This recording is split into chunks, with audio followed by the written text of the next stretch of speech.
Assalamualaikum warahmatullahi wabarakatuh. Waalaikumsalam. Halo kawan pajak, jumpa kembali di podcast KPP Pratama Tanjung. Kita sudah sampai di episode kedua ya Pak ya? Ya. Oke, kedua. Untuk podcast kali ini kita akan bantu kalian buat ngerti tentang pajak tanpa perlu pusing. Benar Pak ya? Benar sekali. Oke, untuk episode kali ini bersama saya Rusdi Saya Gufron dan Pak Gufron, kita penyuluh KPP Pratama Tanjung. Dan untuk episode kali ini kita akan ngomongin tentang SPT tahunan badan. PPh Badan, benar. Nah, seperti yang kawan pajak ketahui, untuk SPT tahunan pajak, SPT tahunan badan, kali ini kita akan menggunakan Kortek ya, kawan pajak sekalian. Nah, ini katanya lebih modern nih, Pak Gufron, untuk Kortek ini. Baik, Mas Rusdi, mungkin untuk gambaran kepada wajib pajak sekalian, teman-teman pajak atau kawan pajak, bahwa mulai tahun 2025 seperti yang kita ketahui di beberapa tahun ini, khususnya di awal tahun 2025, bahwa ketentuan untuk administrasi perpajakan sudah beralih dari DJP online ke aplikasi baru yaitu Kortek. Nah, untuk pelaporan pajak sendiri, khususnya pelaporan PPh Badan, sebagaimana sebelumnya kita memakai DJP online, untuk pelaporan tahun 2025 yang akan dilaporkan tahun ini paling lambat akhir bulan April ini ya Kak Rusdi ya, bahwa kita harus menggunakan aplikasi Kortek seperti itu. Ya, baik. Jadi teman-teman sekalian, untuk wajib pajak khususnya badan, jangan lupa paling lambat tanggal 30 April. Ya. Dan sekarang menggunakan Kortex. Ya, benar gitu ya, Pak ya. Baik. Untuk Kortex sendiri bedanya dengan DJP online apa nih, Pak? Kalau mungkin kawan pajak sudah familiar dengan DJP online, jadi sebenarnya tidak terlalu berbeda jauh, cuma pas penggunaan aplikasi Kortek ini, kalau dulu pakai DJP online itu dari lampiran dulu mengisinya, lampirannya dulu yang untuk mengisinya, kemudian baru ke induk. Nah, untuk Kortek ini langsung dari induknya dulu, Mas Rusdi. Nanti baru stepnya bisa menginput lampiran-lampiran di aplikasi Kortek tersebut. Oke, berarti kalau ada yang dulu dari lampiran belakang, sekarang ke depan, itu yang pertama ya Pak ya. Terus untuk tampilannya juga katanya udah terisi otomatis Pak. Gimana tuh Pak? Seperti itu, bener nggak ya? Jadi Kortek ini sangat membantu wajib pajak. Kalau sebelumnya pakai DJP online ini, misalnya wajib pajak punya bukti potong yang bisa dikreditkan, itu harus menginput satu-satu. Di Kortek ini akan terpre-populated sehingga semua data-data yang terkait dengan wajib pajak, kawan pajak semua bisa langsung masuk ke aplikasi Kortek. Jadi semua lebih terintegrasi, mulai dari induk sampai dengan lampiran, seperti itu. Oh baik, jadi otomatis terisi nanti kawan pajak coba ketika buat SPT nanti dicek ya. Kita sebelum sampai ke dalam-dalamnya nih, kita nanti coba kita bahas sampai ke dalam. Baik, untuk tutorial PPh Badan sendiri nanti kita nyoba ya. Kita nyoba untuk alir pengisiannya. Kita coba di, sebenarnya kalau di Kortek sendiri itu banyak ya sektornya ya, pilihannya ada dagang, ada jasa, ada perbankan, benar. Nanti kita coba beberapa simulasi pengisian ya, alur pengisiannya nanti hampir sama untuk pengisiannya ya. Bedanya di itunya ya Pak ya, laporan keuangan ya. Baik. Oke, untuk persiapan sendiri ketika kita akan melaporkan SPT PPh Badan, apa Pak kira-kira yang harus disiapkan? Yang paling penting adalah dicek dulu PIC dari wajib pajak badan tersebut.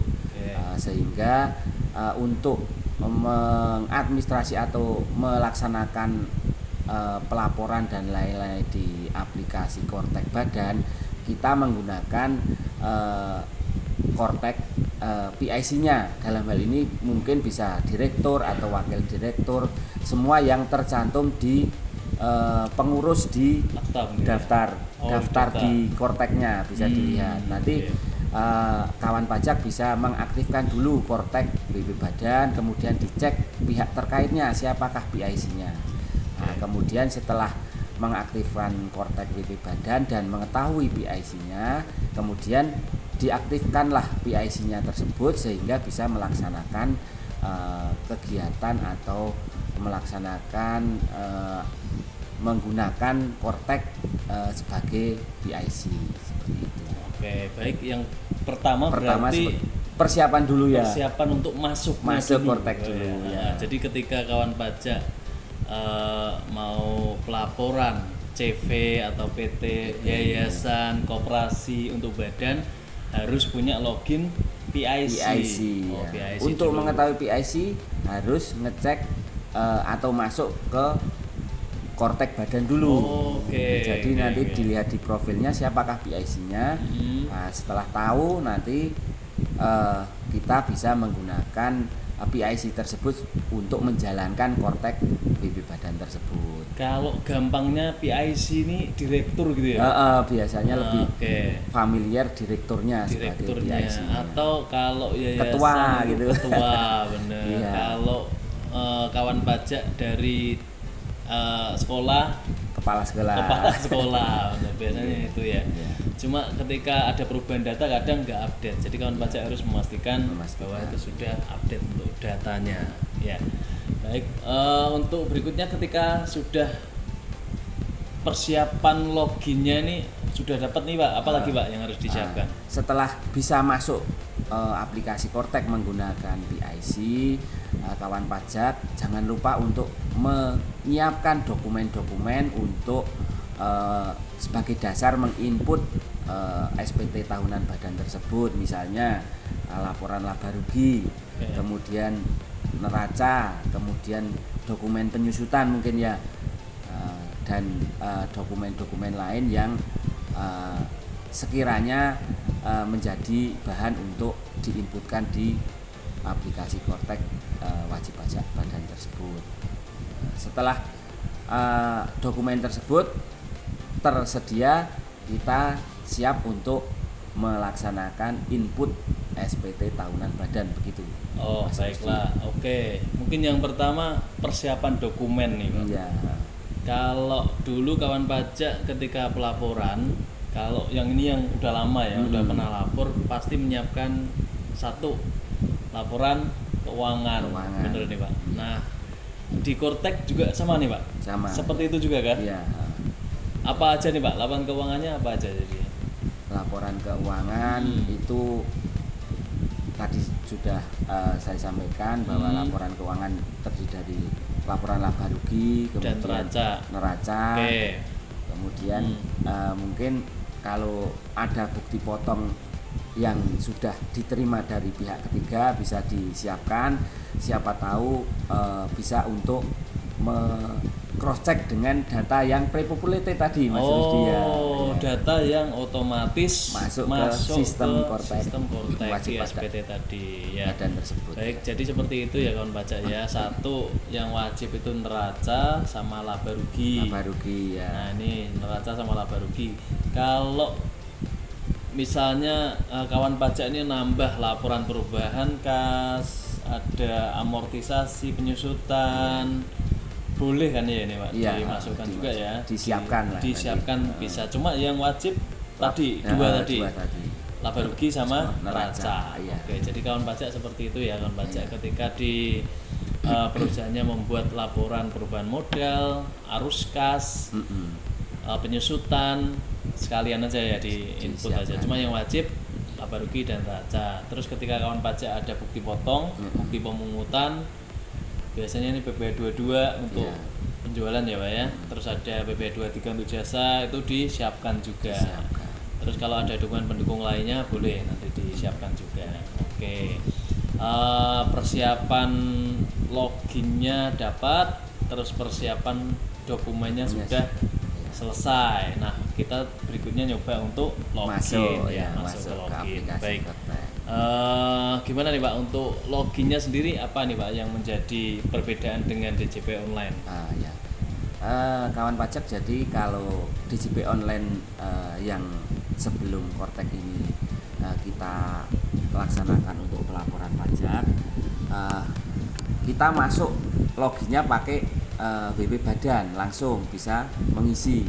Kalau Kortek ini sebagaimana tadi di awal-awal kita sampaikan bahwa untuk melaksanakan administrasi perpajakan WP Badan harus ada PIC. Jadi kita harus masuk ke login PIC dulu.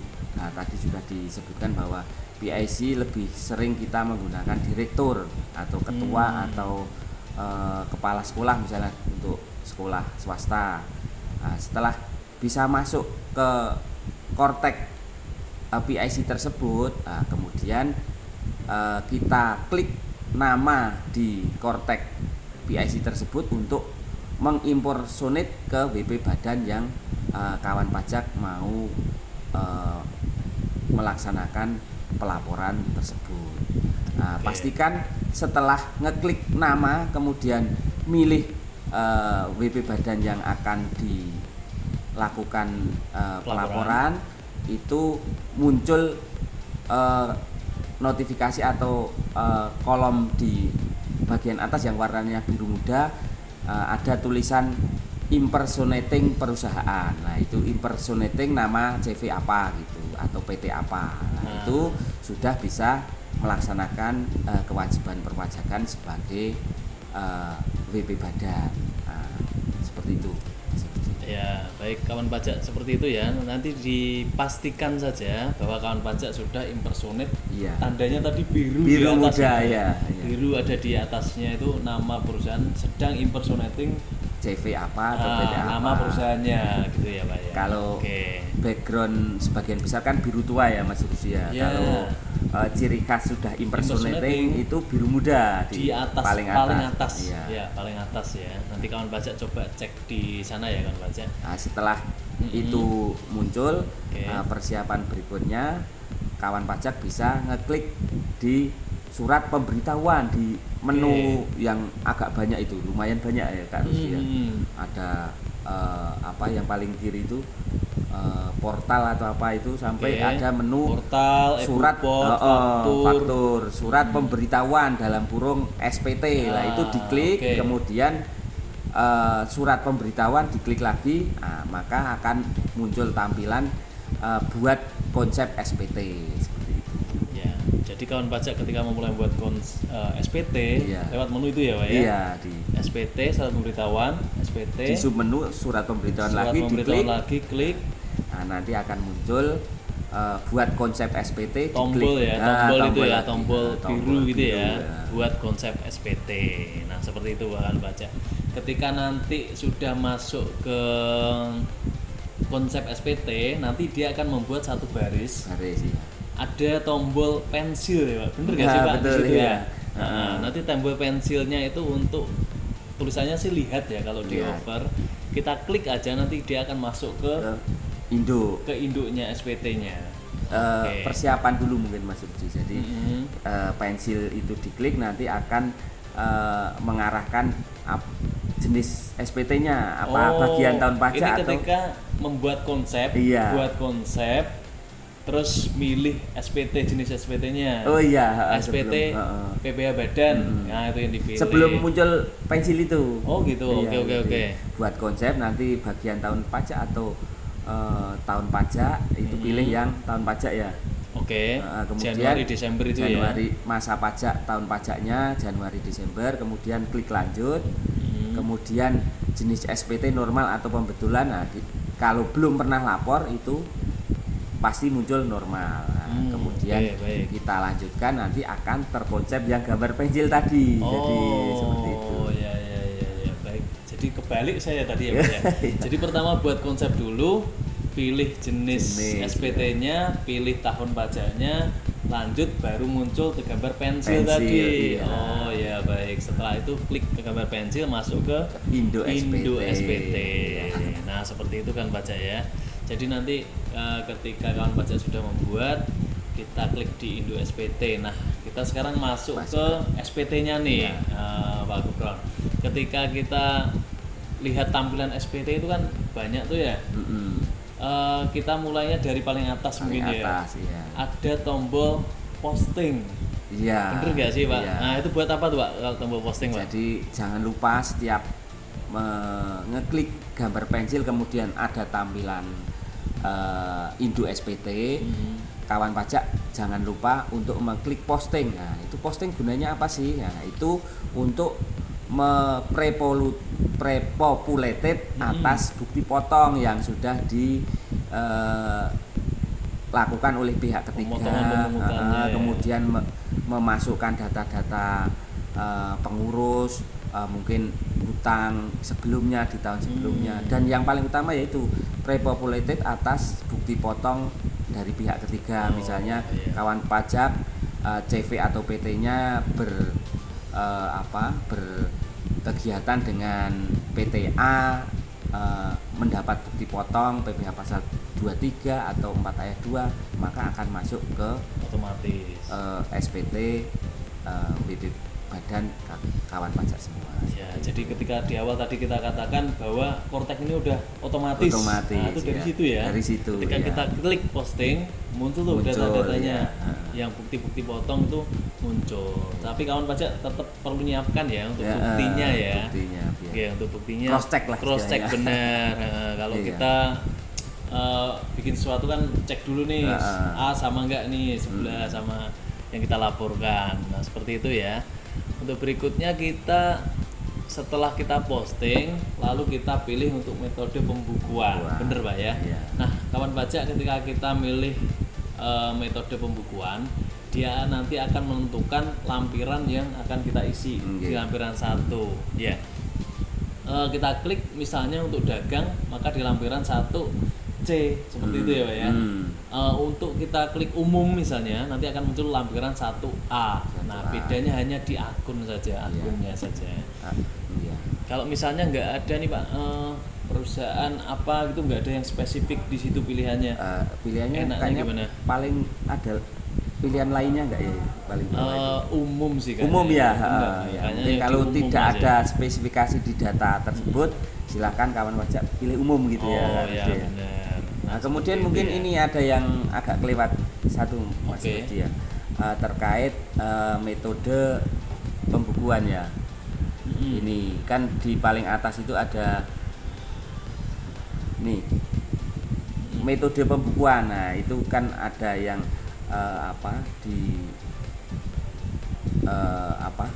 pakai akrual itu ya. Akrual atau sama kas gitu basis, ya. Oke, kalau defaultnya apa nih Pak? Untuk akrual ya. Iya, untuk sekarang kita basicnya akrual gitu ya. Baik. Silahkan pilih yang akrual. Nanti otomatis sih dia akan memilih yang akrual ya. Ya untuk kawan pajak ya. Akrual itu yang biasa. Kalau pakai sistem kas nanti harus bikin permohonan dulu. Bikin permohonan dulu. Jadi di defaultnya kawan pajak nanti yang akrual. Pilihnya yang akrual. Oke. Seperti itu. Terus untuk yang gambaran umum pengisiannya tuh seperti apa Pak? Muncul pertanyaan-pertanyaan. Soalnya kemarin kita sempat yang ngisi SPT pribadi, itu kan ada ya kawan pajak ngisi itu pertanyaan ini dijawab ya tidak gitu. Apakah sama nanti Pak untuk yang PPh Badan ini Pak? Secara garis besar hampir sama ya Mas Rusdi. Cuma mungkin pertanyaan-pertanyaannya yang beda, tapi secara garis besar apa yang dilaksanakan oleh wajib pajak itu sesuai pertanyaan atau tidak, maksudnya sesuai pertanyaan ini dilakukan oleh wajib pajak enggak kegiatan ini misalnya. Kalau ya diklik ya, kalau tidak dilakukan berarti diklik tidak. Oke, jadi kawan pajak seperti yang kemarin kita lapor SPT pribadi, nanti untuk SPT Badan ini juga akan ada pertanyaan-pertanyaan.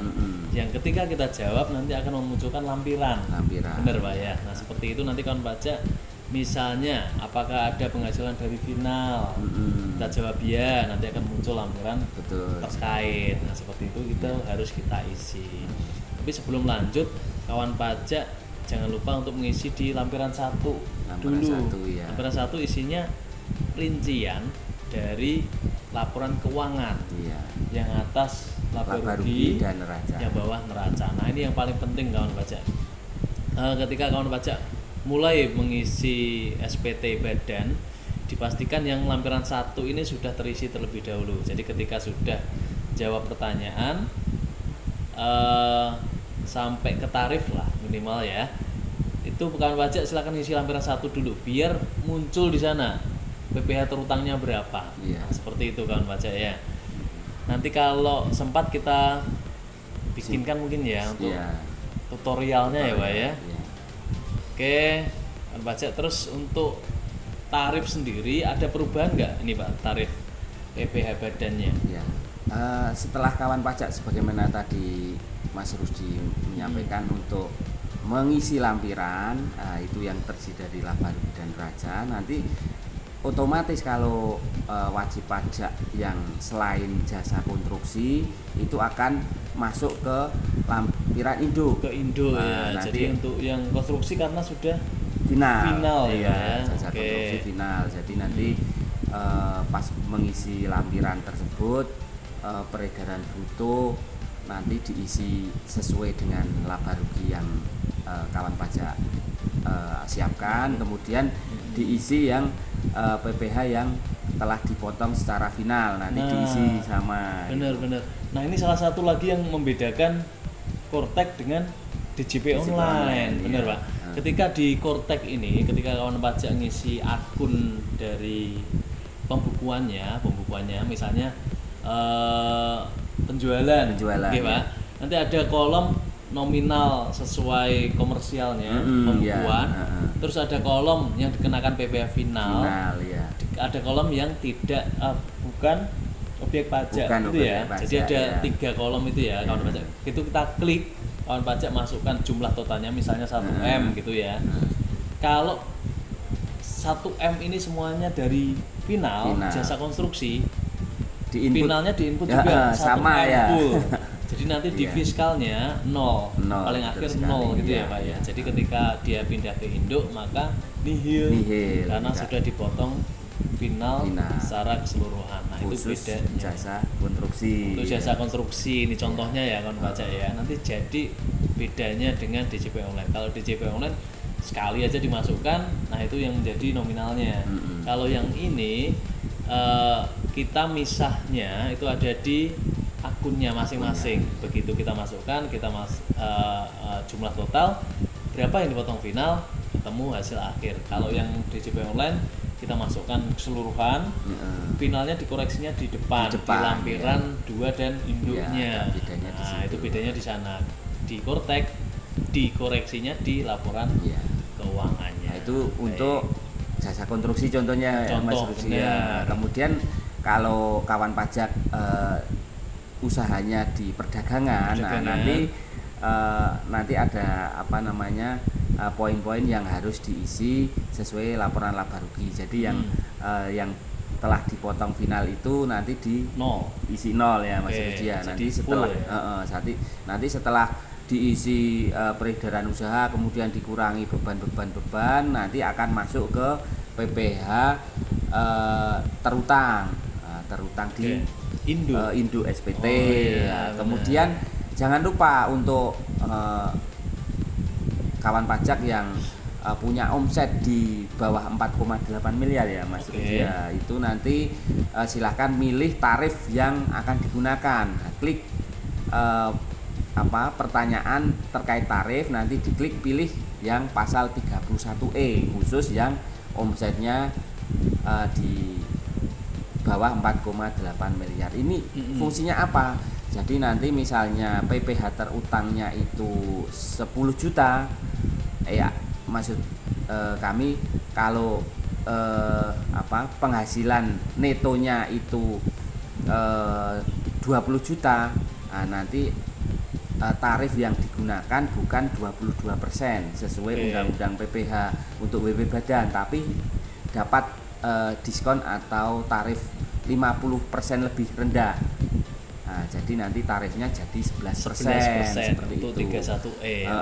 Jadi kawan pajak harus memilih tarif yang digunakan, yaitu pasal 31E yang di situ di kolom di induknya di bagian tarif seperti itu, Mas Rudi.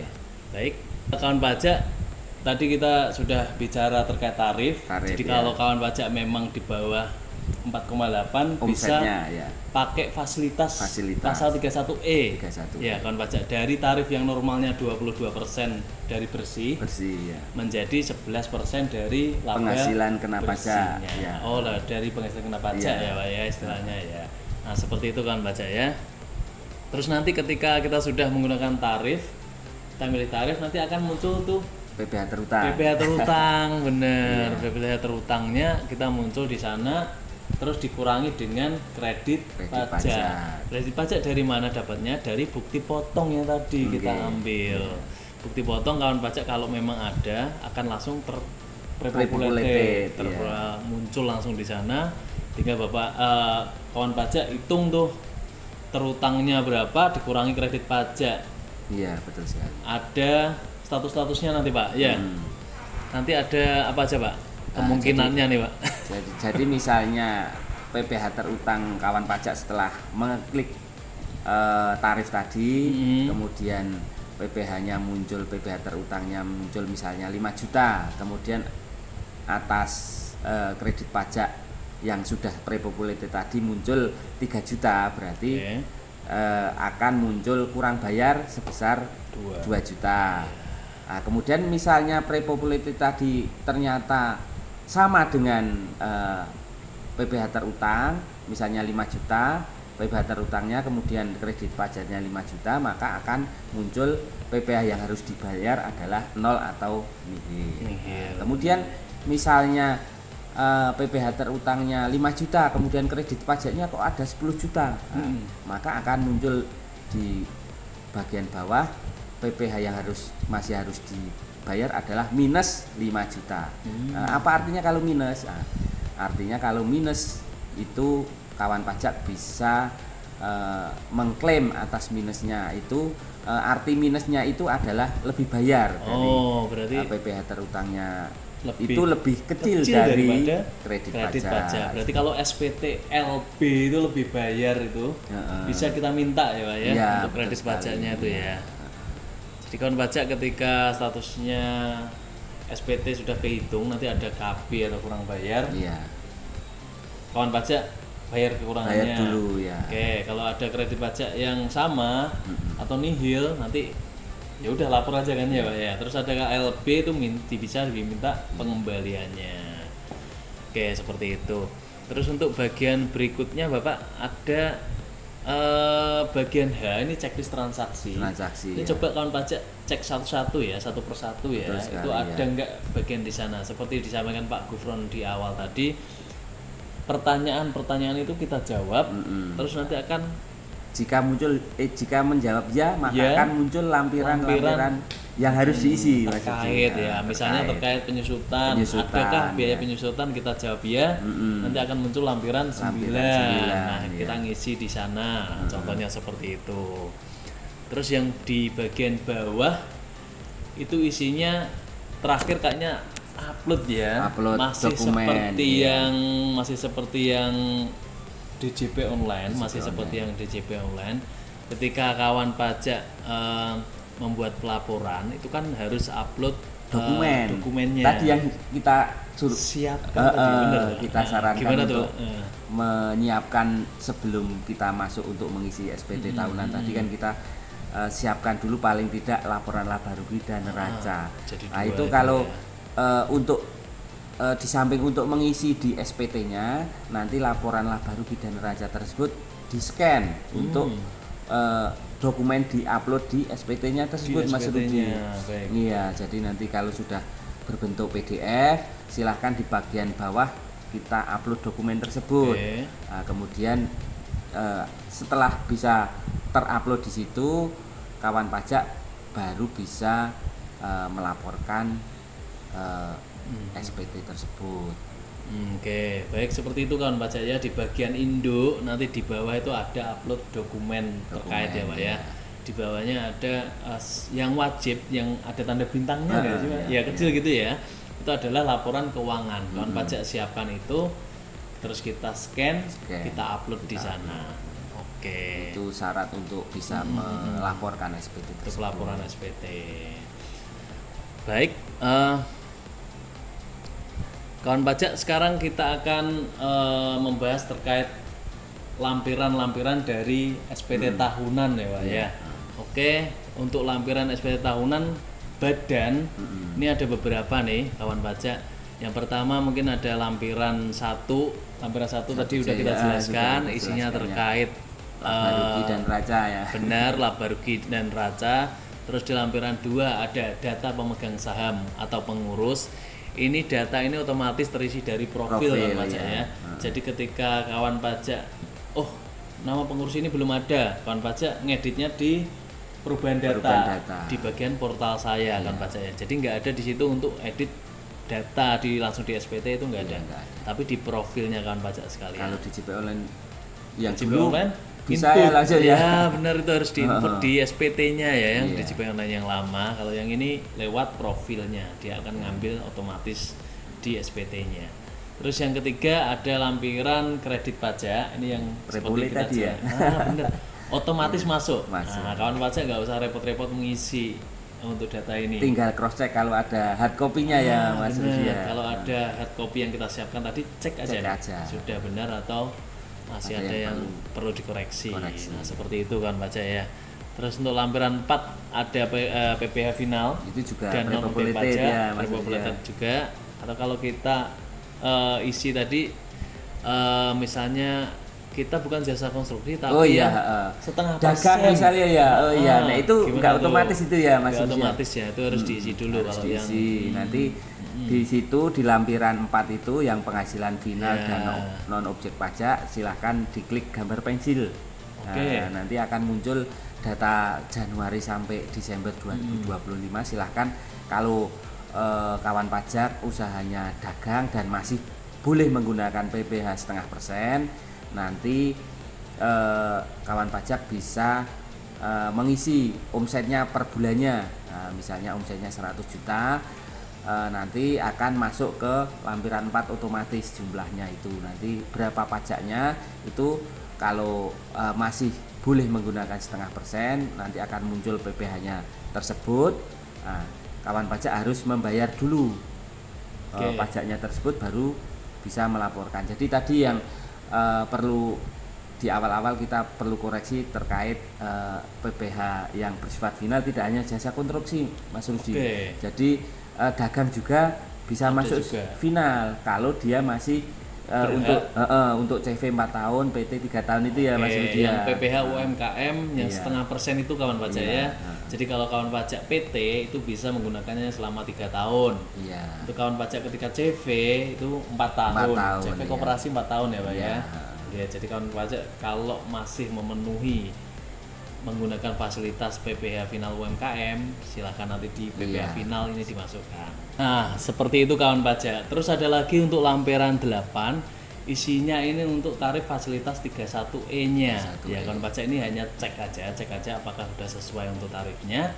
Terus ada di lampiran 6 ada menghitung PPh pasal 25. Ini untuk angsuran ya, Pak ya. Iya, ini kalau kawan pajak sudah tidak boleh menggunakan PPh final. Oh ya, setengah persen udah nggak bisa, wajib pakai yang PPh 25. Sebagaimana tadi yang awal pertengahan kita sampaikan, kalau PPh terutangnya 5 juta, kredit pajaknya 3 juta tadi, kemudian PPh terutangnya kan 2 juta. Nah itu 2 juta itu sebagai dasar PPh pasal 25. Jadi dari PPh terutangnya ya untuk perhitungannya. Nanti kawan pajak coba cek kalau memang sudah menggunakan PPh pasal 25 ini ya, cek lagi. Terus untuk lampiran 9 seperti tadi kita jelaskan ada contoh tadi ada Ya, penyusutan Pak ya, penyusutan, penyusutan dan amortisasi. Nah ini kalau kawan pajak punya biaya penyusutan ini wajib diisi. diisi ya. Soalnya kalau enggak nanti enggak sinkron ya semuanya. Oke seperti itu. Ketika lampiran sudah, induk udah muncul semua, Ya. kurang bayar, nihil atau lebih bayar. Berikutnya Kemudian berarti PDF tadi upload PDF juga. sudah komplit. Komplit selesai semua lengkap.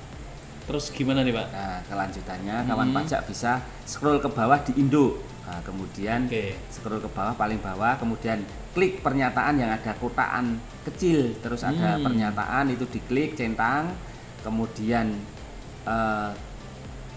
posisi yang melaporkan itu namanya akan muncul, PIC-nya, dia posisinya sebagai apa? Direktur atau kepala atau ketua, silahkan diisi sesuai kondisi masing-masing di WP Badan kawan pajak. Kemudian setelah diisi, klik bayar dan lapor. Nah, setelah klik bayar dan lapor, jika kondisinya nihil, maka akan kawan pajak akan disuruh menginput passphrase. Oke, tanda pas tangan nihil digital. langsung ke passphrase gitu Iya. ya Pak ya. Oke. Nah, kurang bayar juga begitu Mas Rusdi. Oke. Nah, kalau nggak salah seperti itu ya Mas Rusdi. Berarti passphrase dulu ya Pak ya. Passphrase dulu. Kalau nihil nanti akan tercreate selesai. Kalau kurang bayar akan muncul billing untuk membayar kurang bayarnya tersebut. Oke, jadi kalau memang kurang bayar nanti akan ngedownload billingnya. Ya. Kalau nihil dan lebih bayar maka akan Langsung otomatis terlapor. Oke. Ketika kita sudah membayar billing, kita harus balik lagi ke SPT-nya atau sudah selesai nih Pak? Ya. Ini Mungkin informasi untuk kawan pajak dengan kawan pajak sudah membayar billing, secara otomatis nanti pelaporan SPT-nya akan otomatis terlaporkan. Jadi tidak perlu balik ke kantor pajak lagi kalau menanyakan terkait pelaporannya apakah sudah sukses atau belum. Kalau sepanjang billingnya sudah dibayarkan untuk kurang bayar, nanti akan di SPT kawan pajak semua di bagian pelaporan maka akan muncul SPT yang telah dilaporkan. Nah, oke. Jadi kawan pajak. Mungkin tambahan ini Boleh? Mas Rusdi ya, untuk terkait yang lebih bayar. Oh, LB ya Pak? Ya, yang lebih bayar, kawan pajak yang mengalami pelaporan SPT lebih bayar silahkan mengupload dokumen buku rekening. Oh, oke. Supaya nanti bisa untuk memproses kelebihan bayar atas SPT tahunan kawan pajak semua. Berarti halaman pertama rekening yang ada nomor rekeningnya itu ya Pak ya. Nanti kita kembalikan di sana ya. Baik, kawan pajak, gimana? Udah dapat gambarannya kan ya untuk SPT PPH Badan ini ya. Jadi memang seperti itu kan pajak, kita Kurtek ini lebih terintegrasi sehingga semua bukti potong misalnya itu langsung akan kesedot di sana, otomatis masuk di SPT-nya. Jadi kawan pajak nggak perlu untuk memasukkan satu-satu kayak gitu. Jadi kalau kita lihat itu nggak sesulit yang kawan pajak bayangkan lah ya. Kalau kelihatannya wah Kurtek ini sistem baru karena belum biasa aja. Belum biasa. Ya. Nanti kalau udah biasa nanti jelas. Kalau Kurtek ini lebih mudah nantinya ya. Tipsnya apa aja nih Pak? Tips-tips untuk kawan pajak nih biar lancar pelaporannya. Ya. Sebagaimana tadi juga kita sampaikan untuk menyiapkan data-data kawan pajak semua agar pas pengisian SPT tidak keliru atau tidak salah dalam menginputnya. Jadi data. Siapkan data. Tadi laba rugi, neraca, penyusutan dan lain-lain, bukti potong dan sebagainya. Kemudian tips berikutnya isi dengan teliti. Teliti dan hati-hati. Kemudian pahami alurnya. Itu maksudnya tadi yang kita sampaikan. Step-stepnya silahkan kawan pajak untuk menyimak pertanyaan-pertanyaan dan dijawab dengan kondisi yang sesuai dengan kawan pajak atau BP badan yang ditangani oleh kawan pajak semua. Berarti ada 3 ya kawan pajak ya. Satu, siapkan data-datanya sudah lengkap, oke. Berikutnya isi dengan teliti, kawan pajak baca ya satu persatu pertanyaannya. Terus berikutnya ada pahami alurnya ya, pahami alurnya. Jadi ketika kita jawab ya di sini mintanya lampiran 4 muncul misalnya. Nah, kita ke sana ya, sesuai alur untuk pelaporannya. Nah, ini untuk sektor-sektor yang lain kayaknya hampir sama ya Pak ya, pengisiannya di sana, cuma bedanya di pembukuannya aja, hanya di lampiran 1 aja.